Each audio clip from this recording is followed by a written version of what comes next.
নেতানিয়াহুর কৌশলগত পরাজয় ও রাজনৈতিক বিপর্যয়ের মুখে ইসরায়েল। পরমাণু কর্মসূচি নিয়ে ইরানের নতুন ঘোষণা। যুদ্ধবিরতি লঙ্ঘনের পর যুক্তরাষ্ট্রের সঙ্গে আলোচনা অর্থহীন, জানালেন ইরানের পার্লামেন্ট স্পিকার। হরমুজ প্রণালী নিয়ন্ত্রণে রেখে ট্রাম্পকে নতি স্বীকার করালো ইরান। যুদ্ধবিরতিতে ষড়যন্ত্র নিয়ে ট্রাম্পকে এরদোয়ানের সতর্কবার্তা। এতক্ষণ শুনছিলেন সংবাদ শিরোনাম, এবার বিস্তারিত। ইরানের সঙ্গে দীর্ঘ 1 মাসের সংঘাত শেষে ঘোষিত যুদ্ধবিরতিকে ঘিরে ইসরায়েলের প্রধানমন্ত্রী বেনিয়ামিন নেতানিয়াহুকে ঘিরে সমালোচনা এবং রাজনৈতিক চাপ ক্রমশ বাড়ছে।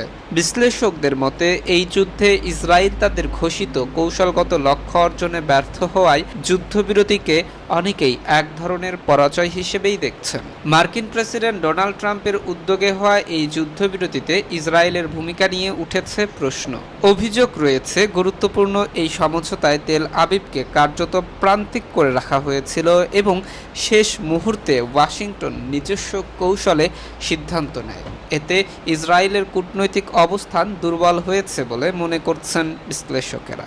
ইসরায়েলের বিরোধী দলীয় নেতা ইয়ার ল্যাপিদ এই ঘটনাকে ইতিহাসের বড় রাজনৈতিক বিপর্যয় বলে উল্লেখ করেছেন। তিনি অভিযোগ করেন, জাতীয় নিরাপত্তার মতো গুরুত্বপূর্ণ ইস্যুতে সিদ্ধান্ত নেওয়ার সময় ইসরায়েলকে আলোচনার টেবিলে পর্যন্ত রাখা হয়নি। একইভাবে ইয়ার গোলানো এই চুক্তিকে চরম কৌশলগত ব্যর্থতা হিসেবে আখ্যা দিয়েছেন এবং সরকারের সিদ্ধান্তকে প্রশ্নবিদ্ধ করেছেন। বিশ্লেষকদের মতে ইসরায়েলের প্রধান লক্ষ্য ছিল ইরানের সামরিক ও রাজনৈতিক কাঠামো দুর্বল করা, কিন্তু বাস্তবে তা সম্ভব হয়নি। বরং সংঘাতের পরও ইরান তাদের অবস্থান ধরে রাখতে সক্ষম হয়েছে, যা ইসরায়েলের জন্য কৌশলগতভাবে হতাশাজনক। এদিকে যুদ্ধের পর দক্ষিণ লেবাননে অভিযান চালিয়ে কিছু সাফল্য দেখানোর চেষ্টা করেছে ইসরায়েল, তবে সেখানে শক্ত প্রতিরোধের মুখে পড়ায় পরিস্থিতি আরও জটিল আকার ধারণ করেছে। এতে করে যুদ্ধ পরবর্তী অর্জন নিয়েও প্রশ্ন তৈরি হয়েছে। রাজনৈতিক বিশ্লেষকদের মতে আসন্ন নির্বাচন সামনে রেখে এই ব্যর্থতা নেতানিয়াহুর জন্য বড় চ্যালেঞ্জ হয়ে দাঁড়াতে পারে। দীর্ঘদিন ধরে ইরানকে কেন্দ্র করে যে নিরাপত্তা বয়ান তিনি তৈরি করেছিলেন, যুদ্ধবিরতির পর তা এখন প্রশ্নের মুখে পড়েছে। এরপর জানবেন, যুক্তরাষ্ট্রের কঠোর চাপ এবং চলমান শান্তি চুক্তি আলোচনার প্রেক্ষাপটে নিজেদের পরমাণু কর্মসূচি নিয়ে অনড় অবস্থান জানিয়েছে ইরান। আলোচনায় বসার আগেই তেহরান স্পষ্ট করে দিয়েছে, ইউরেনিয়াম সমৃদ্ধকরণ কোনোভাবেই সীমিত করা যাবে না, বরং এটি দেশের জন্য একটি রেড লাইন হিসেবে পরিচিত। ইসলামী প্রজাতন্ত্রের পারমাণবিক শক্তি সংস্থার প্রধান মোহাম্মদ ইসলামি এক বিবৃতিতে বলেন, ইরানের ইউরেনিয়াম সমৃদ্ধকরণ কর্মসূচি সীমাবদ্ধ করার কোনো প্রশ্নই ওঠে না। তিনি জোর দিয়ে বলেন, শত্রুপক্ষ কখনোই ইরানের এই কর্মসূচিকে থামাতে বা সীমিত করতে পারবে না। ইরানি স্টুডেন্ট নিউজ এজেন্সিকে দেওয়া সাক্ষাৎকারে তিনি আরও জানান, ইউরেনিয়াম সমৃদ্ধকরণ ইরানের পারমাণবিক শিল্পের মৌলিক অংশ এবং এটি দেশের প্রযুক্তিগত অগ্রগতি এবং জাতীয় নিরাপত্তার সঙ্গে সরাসরি সম্পর্কিত, তাই এই বিষয়ে কোনো ধরনের ছাড় দেওয়ার সুযোগ নেই। অন্যদিকে যুক্তরাষ্ট্র দীর্ঘদিন ধরেই ইরানের পরমাণু কর্মসূচি নিয়ে উদ্বেগ প্রকাশ করে আসছে। ওয়াশিংটনের দাবি, ইরানকে পারমাণবিক অস্ত্র তৈরির সক্ষমতা অর্জন করতে দেওয়া হবে না। চলমান শান্তি চুক্তি আলোচনার অন্যতম প্রধান ইস্যু হিসেবেও এই বিষয়টি গুরুত্ব পাচ্ছে। বিশ্লেষকদের মতে আলোচনার আগেই ইরানের এই দৃঢ় অবস্থান দুই পক্ষের মধ্যে সমঝোতার পথকে আরও জটিল করে তুলতে পারে। বিশেষ করে পারমাণবিক কর্মসূচি নিয়ে যদি কোনো পক্ষই আপোষ করতে রাজি না হয়, তাহলে আলোচনায় অগ্রগতি বাধাগ্রস্ত হওয়ার আশঙ্কা রয়েছে। এদিকে যুদ্ধবিরতির পর কূটনৈতিক তৎপরতা জোরদার হলেও পারমাণবিক ইস্যুতে উত্তেজনা কমার কোনো লক্ষণ দেখা যাচ্ছে না, বরং ইরানের এই ঘোষণা মধ্যপ্রাচ্যের ভূরাজনৈতিক পরিস্থিতিকে আরও অনিশ্চিত করে তুলতে পারে বলে মনে করছেন পর্যবেক্ষকেরা। সব মিলিয়ে শান্তি চুক্তি আলোচনার ভবিষ্যৎ অনেকটাই নির্ভর করছে পারমাণবিক কর্মসূচি নিয়ে দুই পক্ষ কতটা নমনীয় অবস্থান নেয় তার উপর। তবে বর্তমান পরিস্থিতিতে ইরানের কড়া বার্তা ইঙ্গিত দিচ্ছে, এই ইস্যুতে দ্রুত কোনো সমাধান আসা সহজ হবে না।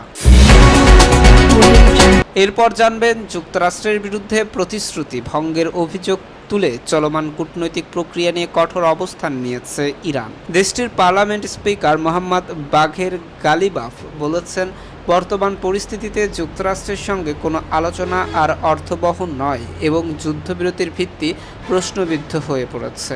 বুধবার সামাজিক যোগাযোগ মাধ্যম এক্সে দেওয়া এক পোস্টে তিনি বলেন, আলোচনা শুরু হওয়ার আগেই যুক্তরাষ্ট্র তাদের দেওয়া প্রতিশ্রুতি লঙ্ঘন করেছে।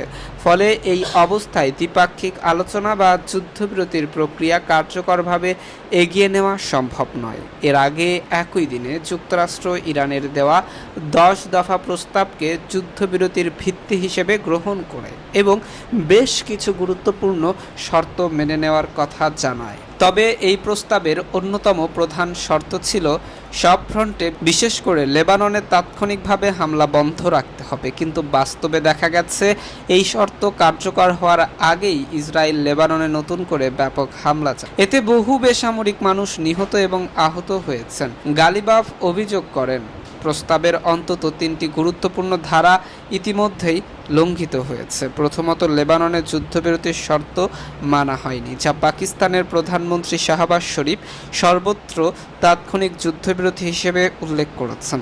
দ্বিতীয়ত, ইরানের আকাশসীমায় একটি অনুপ্রবেশকারী ড্রোন প্রবেশ করে এবং ফার্স প্রদেশের লার শহরে ভূপাতিত করা হয়। এটি সুস্পষ্টভাবে সার্বভৌমত্ব লঙ্ঘনের উদাহরণ। তৃতীয়ত, ইরানের ইউরেনিয়াম সমৃদ্ধকরণের অধিকার স্বীকারে যুক্তরাষ্ট্রের অনীহা, যা প্রস্তাবের একটি মৌলিক শর্ত হিসেবে বিবেচিত ছিল। তিনি আরও বলেন, যখন আলোচনার মৌলিক কাঠামোর গুরুত্বপূর্ণ শর্তগুলো শুরুতেই প্রকাশ্যে লঙ্ঘিত হয়, তখন সেই প্রক্রিয়াকে বিশ্বাসযোগ্য বলা যায় না। তার মতে, শুরু থেকেই ইরান এই আলোচনাকে সন্দেহের চোখে দেখছিল এবং সাম্প্রতিক ঘটনাগুলো সেই আশঙ্কাকে সত্য প্রমাণ করেছে। বিশ্লেষকদের মতে, এই পরিস্থিতি শুধু ইরান যুক্তরাষ্ট্র সম্পর্কই নয়, বরং পুরো মধ্যপ্রাচ্যের স্থিতিশীলতার ওপরও নেতিবাচক প্রভাব ফেলতে পারে।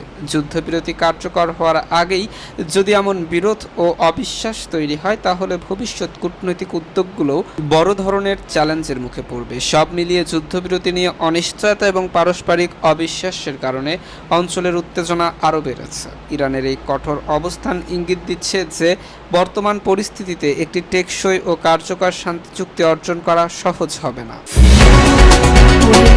আরও জানবেন, ইরান ও যুক্তরাষ্ট্রের মধ্যে 2 সপ্তাহের অস্থায়ী যুদ্ধবিরতিকে মার্কিন প্রেসিডেন্ট ডোনাল্ড ট্রাম্প পূর্ণাঙ্গ ও নিরঙ্কুশ বিজয় হিসেবে বর্ণনা করেছেন। তবে আন্তর্জাতিক বিশ্লেষকদের মতে, এই পরিস্থিতিতে প্রকৃত কৌশলগত সুবিধা পেয়েছে ইরান, বিশেষ করে গুরুত্বপূর্ণ জ্বালানির রুট হরমুজ প্রণালীর ওপর তাদের প্রভাব বজায় থাকায়। বিশ্বের সবচেয়ে গুরুত্বপূর্ণ তেল ও গ্যাস পরিবহন পথগুলোর একটি হলো হরমুজ প্রণালী, যার ওপর আংশিক নিয়ন্ত্রণ। এই প্রভাবকে ইরানের বড় ভূরাজনৈতিক শক্তি হিসেবে দেখা হচ্ছে। বিশ্লেষকেরা বলছেন, এই জলপথের নিরাপত্তা ও কার্যকারিতা যুদ্ধবিরতির সঙ্গেও সরাসরি যুক্ত। ফলে তেহরান বৈশ্বিক জ্বালানি বাজারে নিজেদের অবস্থান আরও শক্ত করেছে। ব্রুকিংস ইনস্টিটিউশনের জ্বালানি বিশেষজ্ঞ সামান্তা গ্রস বলেছেন, বিশ্ব অর্থনীতিতে বড় ধরনের অস্থিরতা তৈরি করতে ইরানের বড় সামরিক শক্তির প্রয়োজন নেই, কেবল কৌশলগত অবস্থানই যথেষ্ট। তার মতে, হরমুজ প্রণালীর কারণে ইরান পরোক্ষভাবে বিশ্ব জ্বালানি বাজারে বড় প্রভাব বজায় রাখতে সক্ষম। অন্যদিকে যুদ্ধবিরতির ঘোষণার পর আন্তর্জাতিক বাজারে অপরিশোধিত তেলের দাম প্রায় 15 থেকে 20% কমে গেছে। ইউরোপের প্রাকৃতিক গ্যাসের দামেও উল্লেখযোগ্য পতন দেখা গেছে। তবে বিশেষজ্ঞদের মতে, এটি দীর্ঘস্থায়ী স্বস্তি নাও হতে পারে। সর্বশেষ জানিয়ে দেব, যুক্তরাষ্ট্র ও ইরানের মধ্যে সাম্প্রতিক সম্পাদিত 2 সপ্তাহের সাময়িক যুদ্ধবিরতি চুক্তিকে ঘিরে নতুন করে উদ্বেগ প্রকাশ করেছে তুরস্কের প্রেসিডেন্ট রিসেপ তাইয়েপ এরদোয়ান। তিনি সতর্ক করে বলেছেন, এই যুদ্ধবিরতি প্রক্রিয়াকে নস্যাৎ করতে উস্কানি এবং অন্তর্ঘাতমূলক কর্মকাণ্ড ঘটতে পারে, যা পুরো অঞ্চলের স্থিতিশীলতাকে আবারও ঝুঁকির মুখে ফেলবে। বুধবার মার্কিন প্রেসিডেন্ট ডোনাল্ড ট্রাম্পের সঙ্গে এক ফোন আলাপে তুরস্কের প্রেসিডেন্ট রিসেপ তাইয়েপ এরদোয়ান এই উদ্বেগ প্রকাশ করেন। তিনি সতর্ক করে বলেন, এই যুদ্ধবিরতি প্রক্রিয়াকে নস্যাৎ করতে উস্কানি এবং অন্তর্ঘাতমূলক কর্মকাণ্ড ঘটানো হতে পারে। এরদোয়ান বলেন, শান্তি প্রতিষ্ঠার এই সুযোগ কোনোভাবেই হাতছাড়া করা উচিত নয়। তার মতে এই 2 সপ্তাহকে সুযোগের জানালা হিসেবে ব্যবহার করে একটি স্থায়ী ও টেকসই শান্তি চুক্তির দিকে এগিয়ে যাওয়া এখন সবচেয়ে গুরুত্বপূর্ণ বিষয়। তিনি আরও বলেন, মাঠ পর্যায়ে যাতে কোনো ধরনের উস্কানি বা বিভ্রান্তি সৃষ্টি না হয় এই বিষয়ে সবাইকে সতর্ক থাকতে হবে।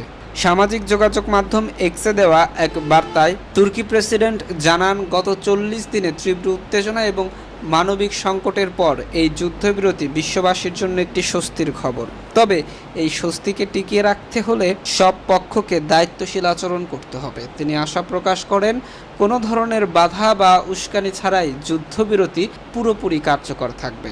এতক্ষণ আমাদের সাথে থাকার জন্য ধন্যবাদ। পরবর্তী সংবাদ সবার আগে পেতে আমাদের চ্যানেলটি সাবস্ক্রাইব করে পাশে থাকা বেল আইকনটিতে ক্লিক করে রাখুন।